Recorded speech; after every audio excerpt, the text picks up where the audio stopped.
Si Kristo lamang ang Diyos na buhay.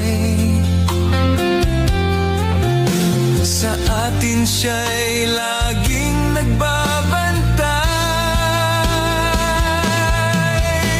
Salamat, salamat Panginoon. Salamat sa bagong buhay ko ngayon.